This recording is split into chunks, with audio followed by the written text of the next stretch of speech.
अस्सलाम वालेकुम व्यूअर्स, क्या हाल है? ठीक हो तो बेसे ठीक है। तुसीं वेंदे पे यूट्यूब चैनल वेला राहीं ते अज दा मज़ेदार ब्लॉग और छोटा जा ब्लॉग है। वो ये हिसाब है कि असी लगे हैं वीडियो की शूटिंग करन। आ सैटअप वगैरह, दवाइयाँ वगैरह, दो कुर्सियाँ ने जे, एक तो मैं बैठा एक नाल पे, दो कुर्सियाँ, दवाइयाँ हकीम वगैरह ये वो, अंग्रेज़ी दवाइयाँ, देसी दवाइयाँ, हकीम दियाँ, सारा कुछ मरीज़ ते डॉक्टर ते इस हिसाब दी असीं लगे हैं व्लॉग बनावन, वीडियो बनावन, जिहड़ी कि इस व्लॉग दे एंड ते ना सही ते अलहदा एक मूवी साडे चैनल ते आ जाएगी इस व्लॉग तो बाद।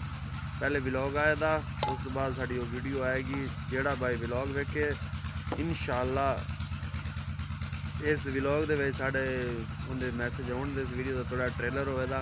उस तो बाद मुकम्मल वीडियो जेह्ड़े साडे यूट्यूब चैनल ते आके तुसीं वेख सकदे जे।